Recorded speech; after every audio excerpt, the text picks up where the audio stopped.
அஸ்ஸலாமு அலைக்கும் வரஹ்மத்துல்லாஹி வபரகாத்துஹு. அல்லாஹ்வை அழைப்பதற்கென்று ஒரு வழியை அல்லாஹ் குர்ஆனில் சொல்கிறான். அல்லாஹ்வின் தூதர் சொல்லி காட்டியிருக்காங்க.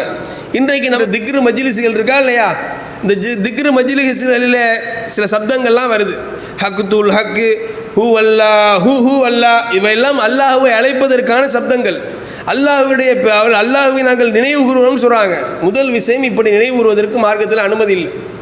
ரெண்டாவது விஷயம், இப்போ அல்லாஹுக்கு ஆ எழுத்தையும் கடைசி இஹ் எழுத்தையும் எடுத்து அகுன்னு சொல்கிறாங்களா இல்லையா? உதாரணத்திற்கு ஒரு இலியாஸ்னு ஒருத்தர் இருக்காருன்னு வச்சுக்குவோம். அவருடைய முதல் எழுத்தையும் கடைசி எழுத்தையும் எடுத்து இஸ்ஸுனா ஒத்துக்குவார் அவர். அதே மாதிரி ரஹீம்னு ஒருத்தர் இருக்காருன்னு வச்சுக்குவோம். அவருடைய முதல் எழுத்தை ராவையும் கடைசி எழுத்து இம்மையும் எடுத்து ரம்முன்னு சொன்னால் அவர் ஒத்துக்குவாரா?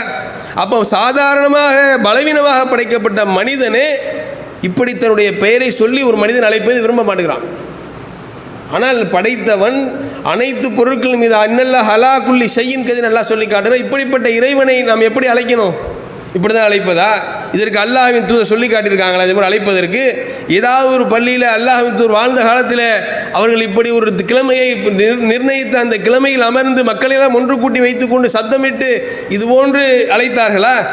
அப்போ இந்த இஸ்லாமிய மார்க்கத்தில் இது போன்ற கூக்குறுகள் இட்டு அல்லாஹ்வை அழைப்பதற்கெல்லாம் ராத்திப் ஓதுறோம், திக்ரு செய்கிறோம், முரீத் இருட்டு ராத்திப்னு சொல்லிட்டுலாம் செய்வதற்கான எந்த ஒரு ஆதாரமும் இல்லை.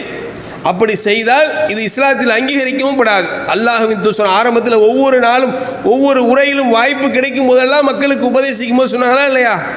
யார் இந்த மார்க்கத்திலே அல்லாஹ்வின் தூதர் சொல்லாத, செய்யாத, அங்கீகரிக்காத ஒன்றை ஒரு புதுமையை புகுத்துகிறாரோ அவர் செய்தது மிக கெட்ட காரியம். அந்த புதுமை பிதஅத்தாகும், வழிகேடாகும், அல்லாஹ்வின் தூதர் சொல்லிக் கொடுக்காத ஒரு வழிமுறையாகும். அந்த வழிமுறை நரகத்தில் கொண்டு சேர்ந்து நீங்கள் நன்மை என்ற பெயரிலே மக்கள் அழைக்கப்படுகிறார்கள். அங்கே வந்து உட்காரக்கூடிய எப்படி உட்கார்றாங்க?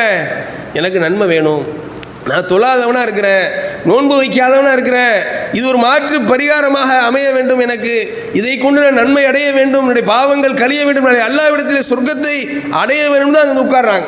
யாரும் பாவம் செய்யணும் உட்கார்றாங்களா? இல்லை. ஆனால் என்ன செய்கிறாங்க? ஆலிம்களாக இருக்கக்கூடியவர்கள் இந்த பலவீனத்தை பயன்படுத்தி மக்களை வழிகெடுப்பதை பார்க்குறோம். அப்போ இப்படியெல்லாம் அல்லாஹ்வை ஒரு பக்கம் நினைவு கூறுவதாக நினைத்து கொண்டு மார்க்கத்திற்கு வெளியே மக்களை கொண்டு செல்வதை பார்க்குறோம்.